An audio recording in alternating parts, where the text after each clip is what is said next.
Welcome to the Didi and Lital Show. Advice, thoughts, and stories from a married couple on cybersecurity, technology, and life in general. Now here are your hosts, Didi and Lital. Hello and welcome to the Didi and Lital Show. What's up, Didi? Opening night was last night. Red Sox, I think, won opening night the first time since Ron's shaving, basically. I think that like 5-6 years. I don't think Ron is shaving for 5-6 years. Oh, yes, the kid is 17 years old. What are you talking about? But he has a fuzzy. He has a fuzzy for a very long time. He's shaving for like 2 years. No more. The fact that you're in denial is that's an issue, not an ishmi. Yes. So Red Sox won in like first time in a bazillion years. I can't wait for the hockey season to be over. This is like watching a train wreck. It's basically like watching your grandma driving a truck into a train. I can't even think of how bad this is. This is like, Producer Dave, is it safe to say that since 2005, this is probably the worst we've ever seen the Bruins? Yeah, and then capped off by trading the captain, right? Yes. What was he? Yes. Was he the captain? I don't know. Didn't they trade the entire team? We already discussed that. Didn't they on the trade podcast. Thornton as well? Wasn't he the captain when in 2005? Good point. Yeah. Shipped him out of town as well. Yep. Yeah, it usually in recent years, it's not the Boston team that does this. It's other teams that do it, and we're the ones picking up the veteran for the title run. Yeah. It's pretty depressing in Bruin Nation for sure. Yes. Okay. Well, season will be over. Yes. It's springtime and it's fun. Yes. And we have basically one that lost state in the finals and won the league in another, and our poor other son has to deal with the goalie that lets everything in. Basically, very much like the Bruins, that the goalie lets everything in. So this was miraculous. This is one of those games that he let in like 7 goals and 6 shots. Yes. Okay. Let's go from hockey to before life. Why? Why not? Because you want to keep on chatting about sports? I want to cry. I want to. And Shorzy's back. That's why I'm wearing the shirt. Cool. Yes. Good. So now we learn how summer in Sudbury looks like. Well, we're looking for White Lotus so that we'll be able to binge. So please don't spoil it for us. Everybody has all those spoilers about how the season is going. We'll binge it when it's over. Please don't talk to us about White Lotus. Yep. We want to watch it as a family. You didn't hear about the... sorry. Love you. Awesome. We were chatting about hype of AI, and we thought that there are few areas, specifically in identity and security, that we actually look forward for having AI, because we think AI will make a huge difference. And we wanted to kind of share our thoughts. You've been thinking a lot about, where is AI a game changer versus it's an addition, it's fine, it's hype. We just finished another episode about hype cycle. Go listen to that.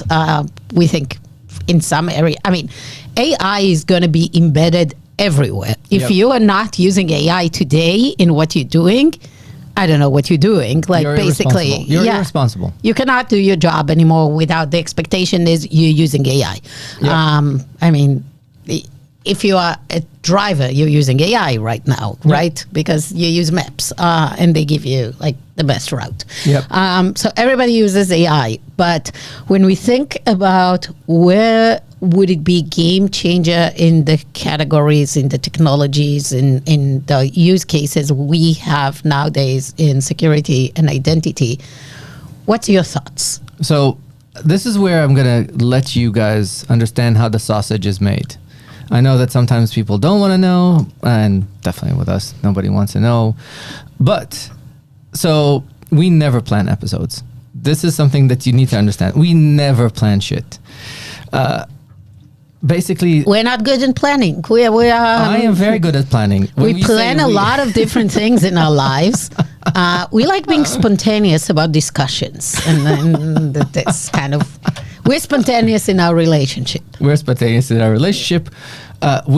The royal we, Lital. By the way, there is a topic we need to plan, which is the kids' college Yes. commissions and stuff. We'll take it offline. Maybe we'll do an episode about it. But we won't plan. We'll basically let them you'll get the bill. Exactly. They get admitted to something expensive in the U.S. because they want to try. They want to try. Awesome. Yeah. They'll go to Here, Israel. I'm dropping the bomb here. They want to try U.S., not just Israel. Awesome. But okay. If they can fund it, it's up to them. Oh, well, that's why I'm dropping the bomb. We need to plan. But yeah. So episode not that well planned. Yes. We kind of like have our conversations and then we are just using them. I'll give you guys context of how we got to this topic, and then I'll give you my thoughts on this. You go. So basically, I wanted to do an episode on how to build software for partners, which we will do. But Lital then immediately went into the MSP market, and she said, well, most companies don't really care if on the other end of the MSP. Like if you think of most SOCs now are automated SOCs, you have Blue Voyant and some companies like this, basically people that sit on your Arctic Wolf, Exactly. whatever you're using to have a third party take care of your triaging and basically analyst level 1, 2, maybe even 3. Yeah.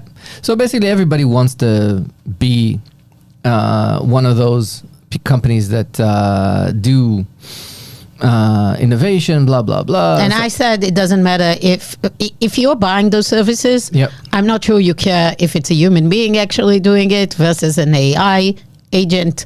And this is probably one of those areas that AI will take over, is already, I'm sure, taking over. I'm not an expert. I haven't done SOC software in 2 years. I'm now in the identity business. Yep. So I haven't followed it that closely, but I'm sure this is one of those areas. MSPs probably now use AI like there is no tomorrow. Yeah.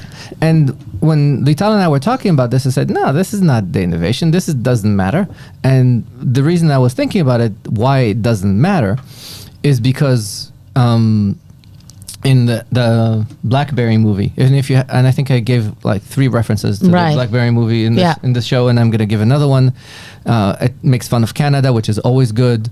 So one of the things about the BlackBerry movie is that when they were talking about selling more minutes, basically the guy from Verizon said, eventually you run out of minutes. You can only sell 24 hours of calls and text in a day, and that's it. And not even that, because people sleep full. Exactly. It says this is the max that you can sell, and you need something like data that is not capped.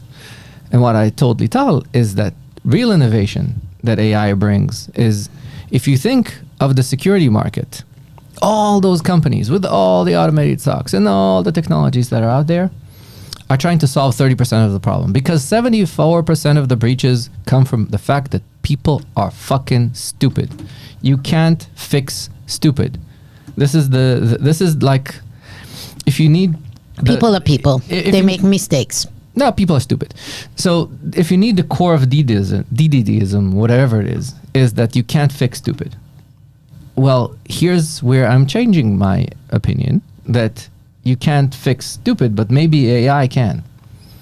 So this is where we need to think of all the companies that right now, most of the security tools don't interact with humans. And when they interact with humans, they interact poorly. And we're going to make fun of our son Ron again, because a lot of the core innovators and a lot of the core builders of security products are like him. They're very, very, very, very, very smart. And they think that everybody else is very smart. And they also think that people follow the rules. And that is not true. Most people are stupid, as we explained about the IQ curve. Most people will never do the right thing if they're given the choice. And most people will be driven by greed and stupidity and a million other reasons. And what is obvious for somebody like a smart engineer is not obvious for the majority of people. Like everybody knows that MFA is good for you and people still rebel. People know that they're supposed to use the technology in a certain way and they don't. People know that they're not supposed to hog permissions, but they do. There's all these things that happen in an organization when people know that they're not supposed to do and they still do it because they think, they don't know what they think. I can't assume that I understand what they think.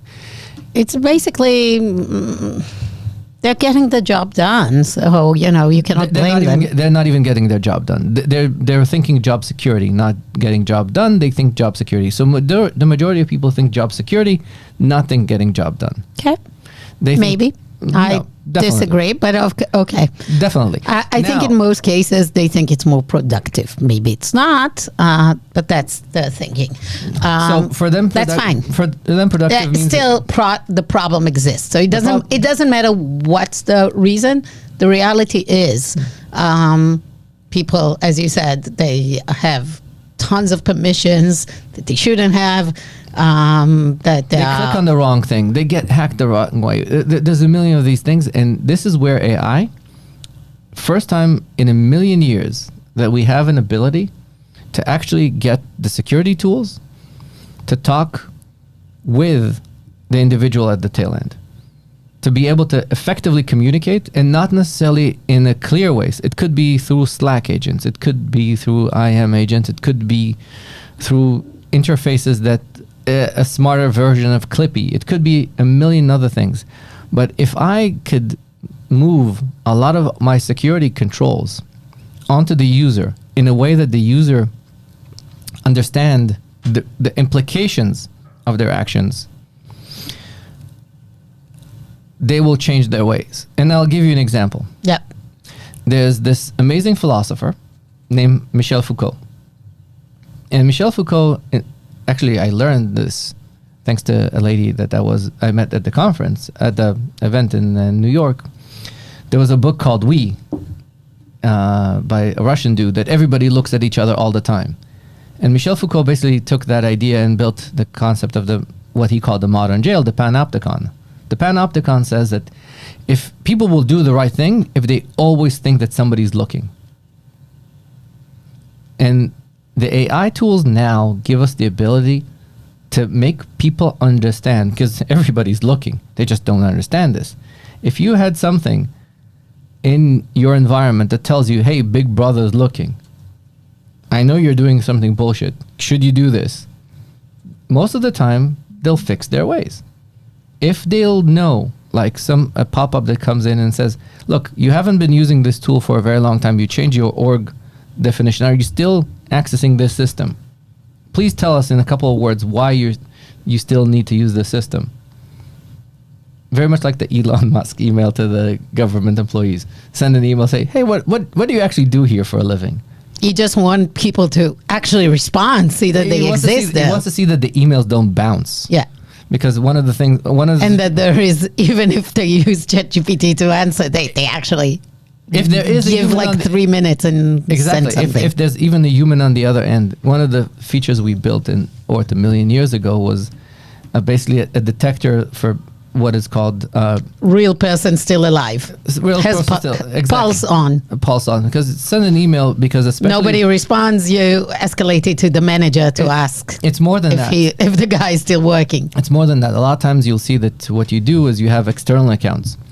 So somebody in company B has an account in company A, and the HR accounts don't have the control to basically take those accounts away. You send an email to see, is this person still working for this company? Because one of the things we saw, we checked it through LinkedIn and saw that people changed jobs and they still have like a guest account and another account. Send them an email to see that this doesn't bounce, because that email bounce thing detected a whole bunch of stuff that needed to clean up. Now so you're saying that the thing of having the ability to move to chat and real human-like chat, explain to me what's going on, talk to me. That's the way to go. Yes. And obviously, we cannot have a bunch of IT people all day long chatting to people. Like Yep. this department will collapse. So you want to have this automated chatbots talking every time there is a risky behavior. You see something, you do something. Not even a risky behavior. Think of this as like your consultant to how you do your business. Of the while you're going through your work, basically asks you why are you doing A or why are you doing B, and also talks to your IT person and tells them, hey, look, I've looked at all these people and this is what they did. How about we lock down the policy and make this things different? The ability to have AI communicate with your end user and then, And- comprehend what's going on in a way that we cannot see it right now because Yeah. we just maybe see logs of the behavior, but Yes. don't understand the Why? cause. We don't know why. What's in the person's mind? Exactly. What is it that he's doing? the why will allow us to build much better security products. The ability to talk actually to the end user. And for example, the best example that I always give is MFA and IGA. MFA right now, people push back. I would like to know, why are you pushing back? Why do you want to not do this? Why are you sharing credentials? Understand this will allow to build better policies. And understanding those things will allow the people that build the products to make the products better. In identity governance, I'm able to now, if I can be part of, let's look at, before we go into identity governance, which is a complicated topic, let's go with risk. If like your mother had some, like a clippy comes in and says, do you really need to click this link? Or whenever she opens an email, say, this email has this level of suspicion. Do you actually want This to... commercial we've seen from Israel Yes. about Meshatefet. Sharing, a sharer. A sharer. Yes. There's like an attempt of the Israeli National Cyber Office to reduce phishing, vishing, and all kinds of stuff. Apparently, it's a national security problem because a lot of text messages are being hacked. People's cell phone are being hacked. Everybody is a reservist. If they're hacked by the Iranian regime, it may tear the location or whatever. So they placed an ad on TV with a funny person, and it's basically talking to grandmas, Yep. saying, don't be a sharer, the person that Yep. shares all those malicious link thinking it's a cute Yep. video of cats. Yeah, think of if your phone could tell you, look, are you familiar with what pig butchering is? Because, dude, this guy you're talking to from Thailand, It's what Leah does every second day. Like she screenshots all those pig butchering texts she's getting, and she's already asking me, pig butchering, yes or no? And it's like, yes, yes, yes. Like just block. Yes. So we'll have a chat bot instead of her screenshotting me. exactly. When she's not sure, she's like, should I ask Abba? Yes. It's like, just always block. Like, what's the downside of blocking? Yes, just don't communicate with the world. Trust me. Like, No- fine. I mean, it's not, if your best friends want to need you, they're going to call you. Yes, and they will never ask for gift cards Yeah. or for. Her friends do ask for gift cards. So I don't know. Then she should be friends Yeah. with them. Yeah. So Venmo them. Yes. Exactly. So back to the point. This is the real, I think, difference in the world of security: the ability to talk to the end user, stop them before they take an action, make the investigation easier by asking people that have similar behaviors. Like, we know that now executive A was hacked because somebody did blah blah blah with him. Now ask all the other executives in a nice way by a tool, not a person that's afraid to ask them, of, did you see something similar? Did you see other patterns that look like this? We know that something happened. Basically run a script that asks questions and can be reactive. And this is real innovation, because if you can actually start chopping off from that 70-something% of the human part, now you're actually making headway with security. Now you're going into a blue ocean conversation versus struggling with everybody else trying to fight for the 30% that is the prevention that we're trying to make. Okay. What else? What else? What else is when we think of governance? One of the things that everybody thinks of the prevention being my ability to intervene in real time and do something. In reality, the big problem is permission creep, is configured policies that What are is permission creep? Permission creep means that I worked for Cisco for 10 years. I worked on 5 different projects. So you have now permissions for gazillion systems that you no longer use and you're not supposed to because Correct. you're not on the project anymore and you're not part of those teams. You still have access Yes. to whatever your team from 5 years ago Yes. had access to. And there's no easy way to give up permission sometimes. This is the crazy thing.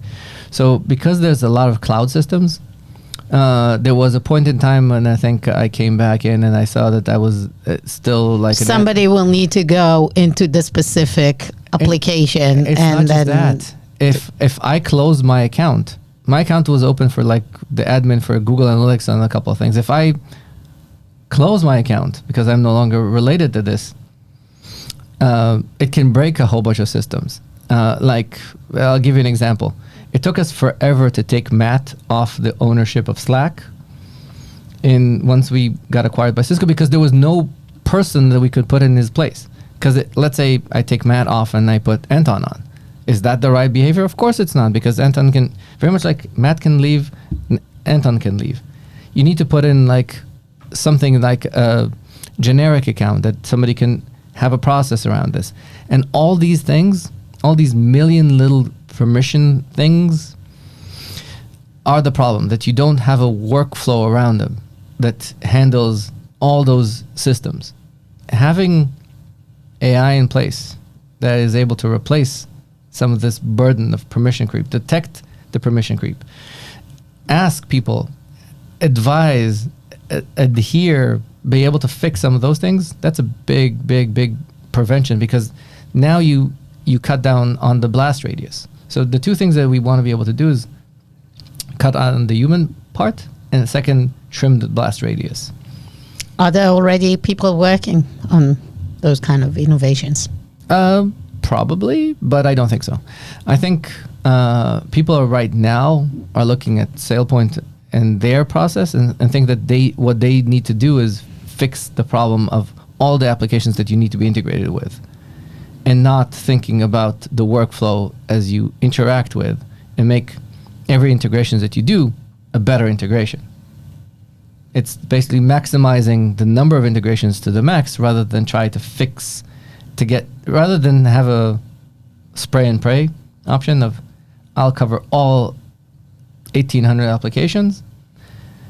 I'd rather do with the core applications that can do the most damage, the best effort. And this is a philosophical thing that I've always believed in. So I don't think a lot of people look at this the same way. Cool. Well, I think we gave a little bit of like snippets of what we're thinking of. Yes. I mean, you have a lot of things to go build. Of course. That will be exciting. Like isn't a it? better school system. Make Newton great again. Let's do that. Let's do that. Excellent. Well, if people want to learn more about those topics, do you think you're gonna give a talk soon? Like you should, should build a talk and go talk about that. Those ideas. I'm talking about a very adjacent topic to this in Identiverse. Okay. What's the topic? Let's promote it. The topic is the difference between risk-based authentication and user trust levels, but a lot of it is related to how the more data we have, the better ability to communicate we have, the better policies we build, the more secure we become. Okay, so you'll be in Identiverse June I think it's May. Is it May? I don't know. It's June. You're the responsible. Maybe. I'm in Cisco Live in June and Identiverse in May, I think. Maybe. So you're going twice to Vegas. No, Cisco Live is in San Diego. Seriously? Oh my God, they changed it. No, they changed. They rotate this all the time. They had Really? Yeah. I thought it's always in the Mandalay Bay. No. So there's an Orlando event, Okay. San Diego event, and That's good. and- San Diego is fun. yeah, I Love it. The Orlando event was the best. That was the real best. And I have to say, I was in Silicon Valley last week. The morning runs in Stanford campus were really fun. were they demonstrating against you that you're an oppressor? I don't know. It was 6 a.m. and completely pitch dark, so Okay. I don't think they knew who I was and what I was doing. But But yeah, you are the oppressor. maybe. Well, with that, As we're going down the toilet, that's it. Oh. let's conclude. Excellent. We're wrapping it up. This is the Didi and Lital Show. We are a weekly podcast. If you like the show, please rate, review us, share with friends. Come be on the podcast with us. We will see you next week. Goodbye. Bye.